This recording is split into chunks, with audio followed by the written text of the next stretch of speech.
Hello everyone, स्वागत है आप सभी का दृष्टि यूपीपीसीएस के यूट्यूब चैनल पे। मैं हूं आपकी एजुकेटर दिशा और आज की कॉन्सेप्ट एक्सप्लेनर सीरीज में हम एक बहुत ही महत्वपूर्ण टॉपिक डिस्कस करने वाले हैं जो कि है रिट्स के प्रकार। कितने प्रकार होते हैं रिट्स के, क्या जो है इंपॉर्टेंस है रिट्स की हमारे संविधान में, कॉन्स्टिट्यूशन में, किस आर्टिकल के अंदर ये आता है, कौन इसे यूज कर सकता है एंड कैसे ये हमारे मौलिक अधिकारों की सुरक्षा करता है। तो इन सभी सवालों के जवाब आपको इस वीडियो में मिलेंगे। ओके, तो चलिए शुरू करते हैं। ऑलराइट, तो जैसा कि आप सभी को पता है, हम सबके पास अपने मौलिक अधिकार हैं, हम इस देश में रह रहे हैं, हम सभी के पास अपने फंडामेंटल राइट्स हैं।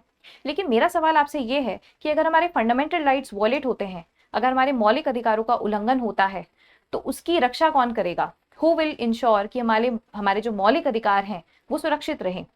ओके, डेफिनेटली इसका जवाब होगा कोर्ट्स। हमारे पास हाई कोर्ट्स हैं, सुप्रीम कोर्ट्स हैं जो हमारे मौलिक अधिकारों की रक्षा करते हैं।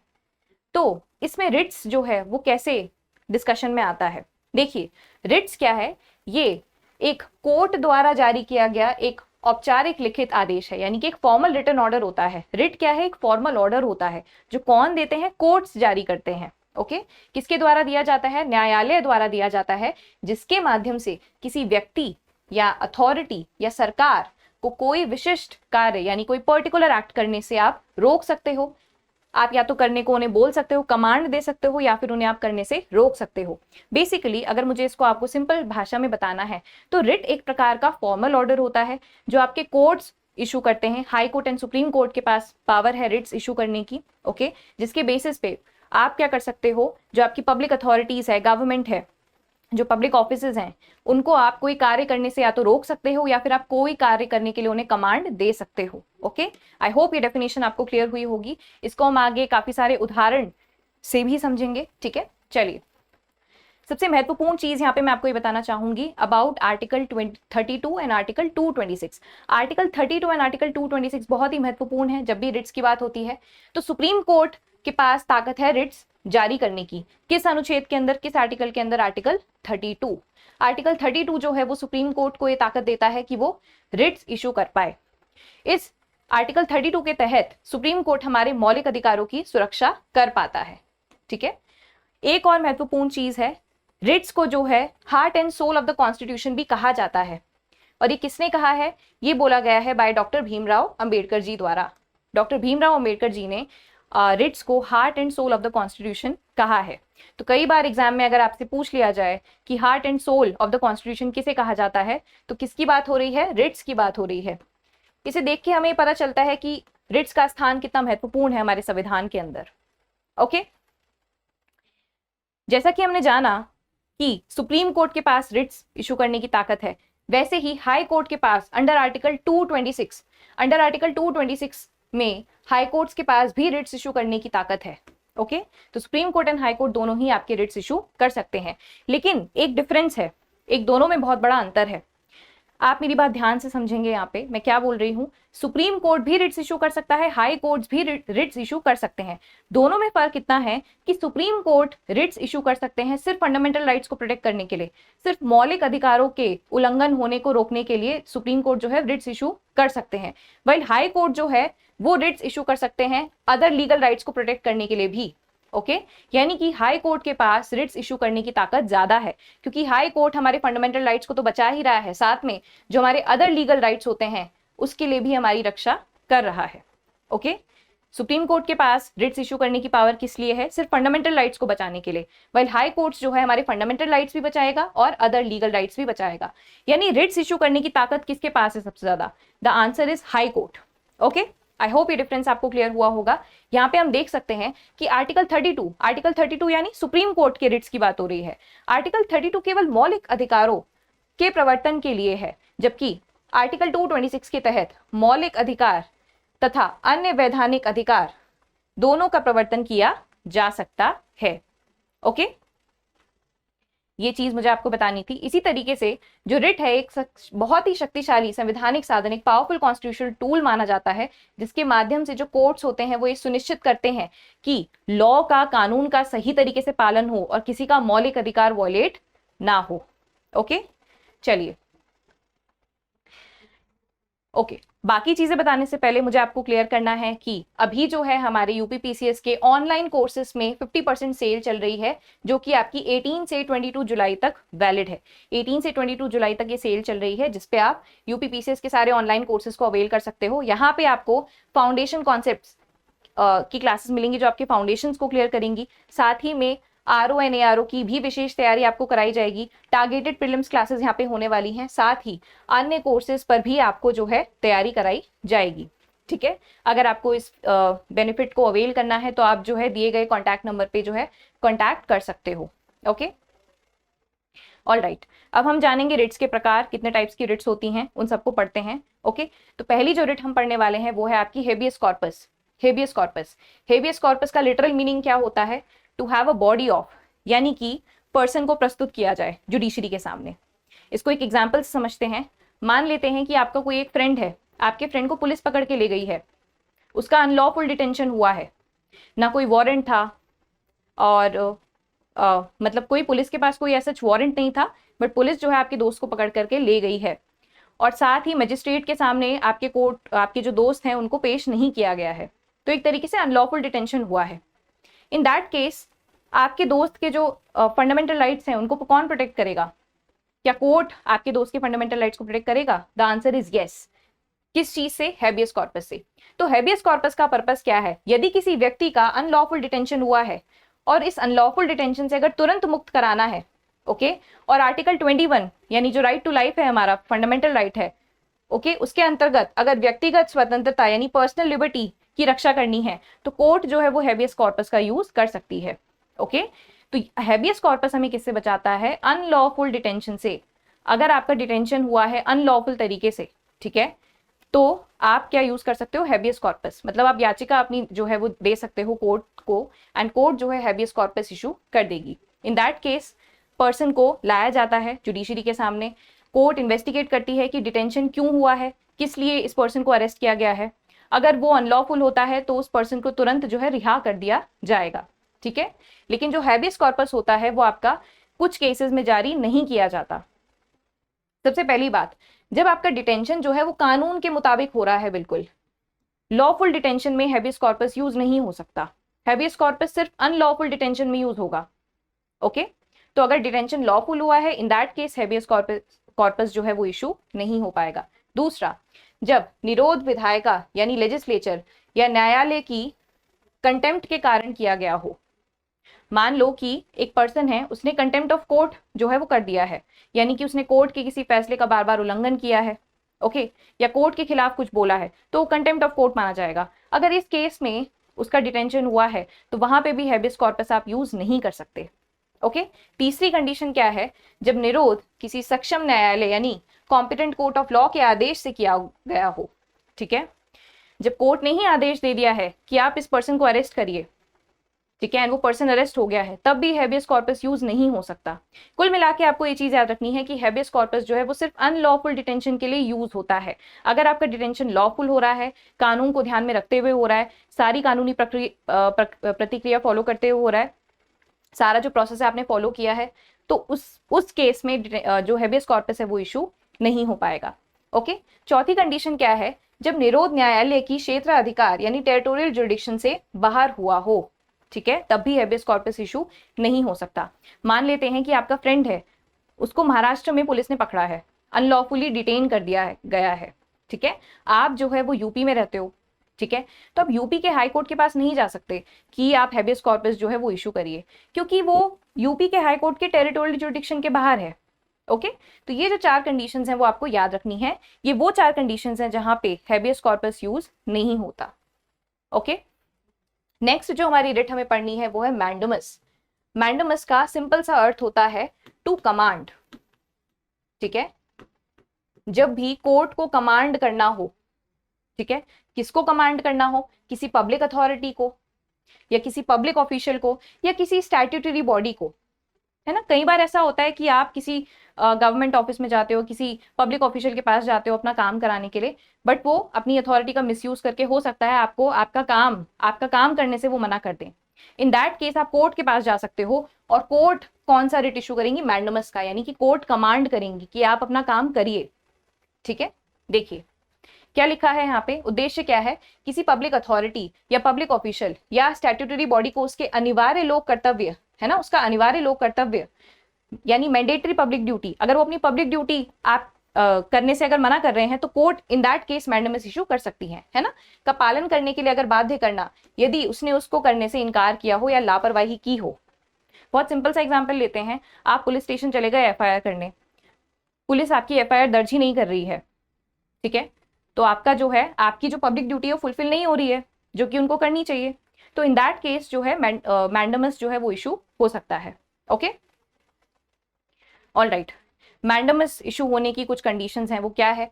सबसे पहली बात, जो पेटिशनर है यानी कि जो कोर्ट के पास जाएगा, पेटिशनर के पास उस कार्य की मांग करने का एक वैध अधिकार होना चाहिए, ठीक है, उसके पास वो वैध अधिकार होना चाहिए, तभी मैंडेमस इशू हो पाएगा। मान लेते हैं कि एक पर्सन है, वो स्कॉलरशिप के लिए मान लीजिए किसी डिपार्टमेंट में गए, ठीक है, एंड स्कॉलरशिप अवेल करने की कुछ कंडीशंस हैं, ये थी कि पहले जो है आपकी 80% ज़्यादा स्कोर होना चाहिए, प्लस आपको जो है आपकी जो फैमिली इनकम है वो 5 लाख से कम होनी चाहिए, ठीक है, तभी आप ये स्कॉलरशिप अवेल कर सकते हो। आप उस डिपार्टमेंट में गए, अब डिपार्टमेंट में जो पब्लिक ऑफिशियल था उसने आपकी रिक्वेस्ट नहीं मानी क्योंकि आपकी फैमिली इनकम 5 लाख से ज़्यादा है, तो अब आप इस केस में क्या मैंडेमस इशू करा सकते हो कोर्ट से? द आंसर इज नो, क्योंकि आप एलिजिबल ही नहीं हो, आपकी जो फैमिली इनकम है वो 5 लाख से ज्यादा है ना, तो आपके पास कोई वैध अधिकार नहीं है, ठीक है, आपके पास कोई लीगल वैध अधिकार नहीं है, तो in that case mandamus issue नहीं हो पाएगा। ओके, दूसरी कंडीशन क्या है? रिस्पोंडेंट पर अनिवार्य लोक कर्तव्य यानी मैंडेटरी पब्लिक ड्यूटी का पालन करने का कानूनी दायित्व होना चाहिए, ठीक है, रिस्पोंडेंट यानी जिसके पास आप जा रहे हो, कोर्ट ये देखेगी कि जिसके पास आप गए हो क्या एक्चुअल में उसकी पब्लिक ड्यूटी है ना। मान लो मुझे अपना इनकम सर्टिफिकेट बनवाना है, पर इनकम सर्टिफिकेट बनवाने के लिए मैं किसी गलत डिपार्टमेंट में जा रही हूँ, एंड तब उस केस में वो डिपार्टमेंट मुझसे कह रहे हैं कि हम आपका इनकम सर्टिफिकेट नहीं बनवा सकते, ठीक है, तो क्या इन दैट केस मैंडेमस इशू होगा? द आंसर इज नो, क्योंकि वो उनकी पब्लिक ड्यूटी है ही नहीं, है ना। तीसरा, उस कर्तव्य के पालन के लिए पहले औपचारिक मांग यानी फॉर्मल डिमांड की गई हो। कोर्ट ये चेक करेगी कि आपने अपना कर्तव्य पालन कराने के लिए क्या पहले फॉर्मल डिमांड की है। ऐसा तो नहीं है कि आप पहले गए ही नहीं एंड सीधा आप कोर्ट के पास चले गए, ठीक है, तो ये बहुत जरूरी है कि आपने फॉर्मल डिमांड की हो एंड कोर्ट ने उसे रिफ्यूज कर दिया, सॉरी कोर्ट ने नहीं, बट जहां पे भी आप गए हो वहां पे आपको जो है वो कर्तव्य से रिफ्यूज कर दिया हो, मतलब जिस डिपार्टमेंट में आप गए हो वहां पे उन्होंने अपनी पब्लिक ड्यूटी करने से रिफ्यूज किया गया हो, ठीक है, ये दो कंडीशंस हैं, तभी जो है आपका मैंडेमस इशू हो पाएगा। ओके,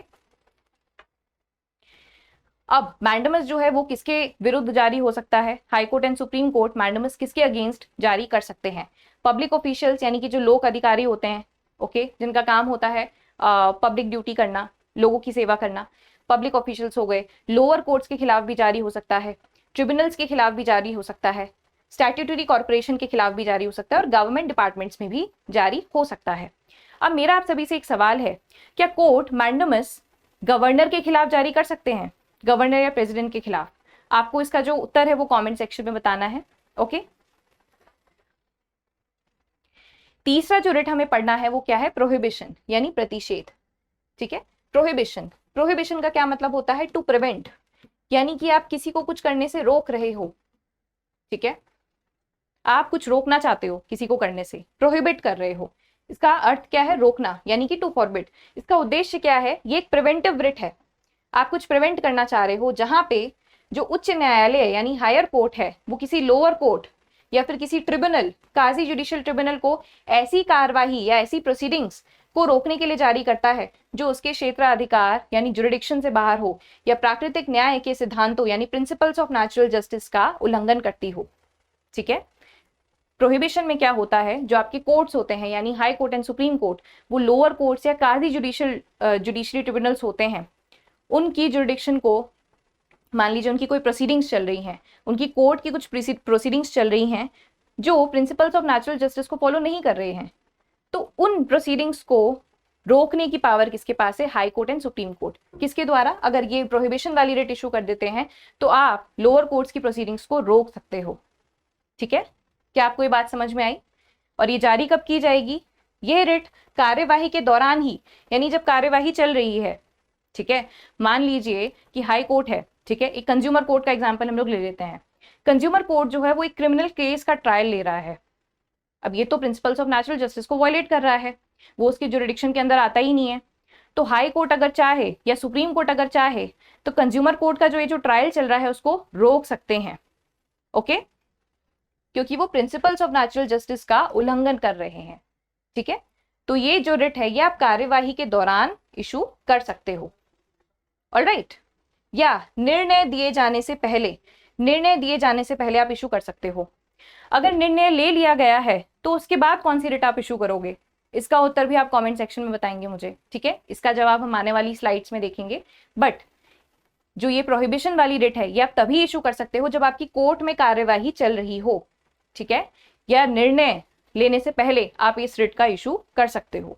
ओके, ऑल्सो किसके विरुद्ध ये जारी होगी, केवल जुडिशरी बॉडीज के लिए या काजी जुडिशियल बॉडीज के लिए इसको हम जारी करेंगे। कहाँ इशू नहीं होगी ये भी जानना जरूरी है। एडमिनिस्ट्रेटिव अथॉरिटीज या लेजिस्लेटिव बॉडीज या फिर प्राइवेट इंडिविजुअल्स, इन तीनों के खिलाफ जो है ये रिट इशू नहीं हो सकती। ओके, बेसिकली प्रोहिबिशन जो है वो सिर्फ आपके कोर्ट्स के लिए होती है, लोअर कोर्ट्स हो गए या ट्रिब्यूनल्स हो गए, इनके लिए जो है इस रिट का प्रयोग किया जाता है। ओके, अब मैंने आपसे पूछा था कि अगर मान लीजिए निर्णय ले लिया है, अगर कोर्ट ने निर्णय ले लिया है जो उसकी जुरिडिक्शन के बाहर था, या ऐसा निर्णय लिया है जो प्रिंसिपल्स ऑफ नेचुरल जस्टिस को फॉलो नहीं करता, तो in that case high court और सुप्रीम कोर्ट किस रिट का इस्तेमाल करेंगे? The answer is certiorari. ठीक है, यानी कि प्रमाणित किया जाए। इसका क्या मतलब है? To be certified. देखिए, अगर आपसे कभी कोई पूछे कि एक सुधारात्मक रिट यानी करेक्टिव एंड क्यूरेटिव रिट किसको कहा जाता है, तो आप क्या बोलेंगे? सर्टियोराई। इसका आंसर ये होगा, क्योंकि ये जो रिट है ये जो गलत फैसले लिए गए हैं जो आपकी जुरिडिक्शन के बाहर है उनको क्वॉश करती है, यानी कि उनको रद्द कर देती है। यानी कि सर्टियोराई रिट का यूज करके high court and supreme court जो है वो लोअर कोर्ट्स के लिए गए फैसले को रद्द कर सकते हैं। ओके, चलिए पढ़ते हैं इसको। जिसे उच्च न्यायालय यानी हायर कोर्ट किसी लोअर कोर्ट या फिर ट्रिब्यूनल या फिर एडमिनिस्ट्रेटिव अथॉरिटी द्वारा दिए गए अवैध आदेश यानी इलीगल कोर्ट को निरस्त कर सकते हैं, यानी क्वॉश कर सकते हैं। ओके, तो इसलिए जो है इस पर्टिकुलर रिट का यूज किया जाता है। किन केसेस में जारी होगा? देखिए, अगर आपका जो रिट है आदेश या निर्णय दिए जाने के बाद जारी की जाती है, ठीक है, जब हम प्रोहिबिशन की बात कर रहे थे तो प्रोहिबिशन जो है वो निर्णय लेने से पहले जारी की जाती है, वेल सर्टियोराई जो होती है वो निर्णय लेने के बाद जारी की जाती है। दूसरा, संबंधित संस्था ने क्षेत्राधिकार यानी विदाउट जुरिडिक्शन कार्य किया हो। ठीक है, अगर किसी कोर्ट ने अपनी जुरिडिक्शन के बाहर जाके कोई कार्य किया हो तो supreme court and high court जो है वो इस पर्टिकुलर रिट का यूज कर सकती हैं, सर्टियोराई का यूज कर सकती हैं उनके डिसीजन को रद्द करने के लिए। ठीक है, दूसरा, प्राकृतिक न्याय के सिद्धांत यानी प्रिंसिपल्स ऑफ नेचुरल जस्टिस का उल्लंघन किया हो, उस केस में भी जो है supreme court and high court certiorari writ का जो है वो यूज कर सकते हैं। ओके, तीसरा क्या है? अभिलेख पर स्पष्ट विधिक यानी error of law on the face of record दिखाई देता है, उस केस में भी जो है सर्टियोराई रिट का यूज किया जा सकता है। ओके, क्यो वारंटो ये हमारी लास्ट रिट है। ठीक है, इसको हम कैसे देखेंगे? इसका मूल अर्थ क्या है? इसका अर्थ है बाय व्हाट अथॉरिटी। ये आपकी अथॉरिटी क्वेश्चन करता है। ठीक है, आपने देखा होगा बहुत सारे इंडिविजुअल्स होते हैं, ठीक है, गवर्नमेंट इंडिविजुअल्स, अगर वो किसी पद पर बैठे हैं, किसी स्टैट्यूटरी बॉडी का हिस्सा है, ठीक है, और अगर वो अपनी जो क्वालिफिकेशन है, जैसे आप किसी स्टैट्यूटरी बॉडी के चेयरपर्सन बनते हो तो उसके लिए कुछ क्वालिफिकेशंस होती हैं, अगर आप उन क्वालिफिकेशंस को फुलफिल करते हो तभी आप वहां पर बैठ सकते हो। लेकिन अगर आप उन क्वालिफिकेशंस को फुलफिल नहीं कर रहे हो, स्टिल आप उस पद पर बैठे हो, तो वो एक क्या हुआ? एक इलीगल अथॉरिटी आपने होल्ड की हुई है। ठीक है, अब अगर इसमें किसी को सवाल उठाना है या इसमें अगर कोर्ट को कोई रिट इशू करनी है तो कोर्ट कौन सी रिट इशू करेगी? क्यो वारंटो। इसका मूल अर्थ क्या है? By what authority. इसका उद्देश्य क्या है कि किसी अयोग्य व्यक्ति यानी अनक्वालिफाइड इंडिविजुअल द्वारा लोक पद यानी पब्लिक ऑफिस पर किए गए अवैध कब्जे को रोकना, ठीक है, इलीगल अंसरपेशन को रोकना। ठीक है, ओके, जारी करने की मुख्य कंडीशन क्या होनी चाहिए? सबसे पहले पब्लिक ऑफिस होना चाहिए, ठीक है, जो संविधान या कानून द्वारा सृजित हो, संविधान के अंदर वो पब्लिक ऑफिस आता हो। दूसरा, उस पद पर बैठा व्यक्ति स्टैट्यूटरी एलिजिबिलिटी पूरी नहीं करता हो, ठीक है, वो क्वालिफाइड नहीं है, वो क्वालिफिकेशंस को फुलफिल नहीं कर रहा है, स्टिल वो वहां पर बैठा हुआ है, उस केस में भी, ठीक है, उस केस में क्यो वारंटो जारी किया जा सकता है। ठीक है, ऑल्सो एक बहुत ही महत्वपूर्ण चीज है, इस रिट को कोई भी लोकस स्टैंडी, यहाँ पे क्या किसकी बात हो रही है? पब्लिक स्पिरिटेड इंडिविजुअल, ठीक है, कोई भी जो है इस रिट का प्रयोग कर सकता है, ठीक है, कोई भी जो है सुप्रीम कोर्ट या हाई कोर्ट के पास जा सकता है, कोई भी जनहितैषी व्यक्ति, ठीक है, anyone can go to the court to issue quo warrant, ठीक है, ऑल राइट। ये कब जारी नहीं होगा? जो आपके निजी पद होते हैं यानी प्राइवेट ऑफिसेज होते हैं, वहां आप क्यों वारंटो जारी नहीं कर सकते। तथा टेम्पररी कॉन्ट्रैक्चुअल अपॉइंटमेंट्स, अगर कॉन्ट्रैक्चुअल अपॉइंटमेंट्स की बात हो रही है, आपको पता होगा कि गवर्नमेंट जो है वो काफी सारे वर्कर्स को कॉन्ट्रैक्ट बेसिस पे हायर करती है, तो इन कॉन्ट्रैक्चुअल अपॉइंटमेंट्स ऑल्सो, ठीक है, क्यों वारंटो जारी कोर्ट नहीं कर सकते।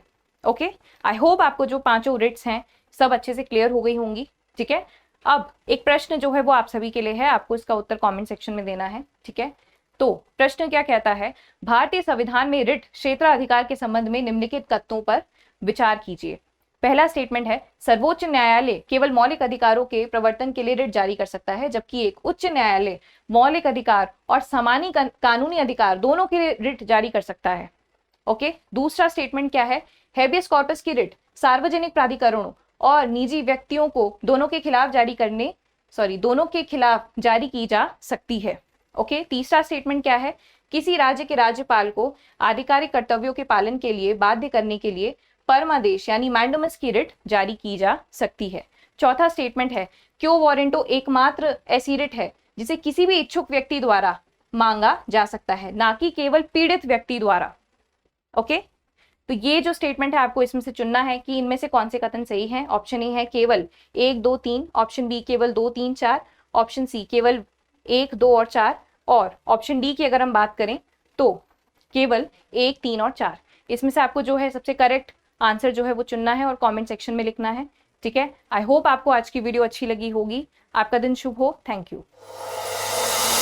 अब एग्जाम की तैयारी को और बेहतर करने के लिए हमारे चैनल को लाइक, शेयर और सब्सक्राइब करना ना भूलें।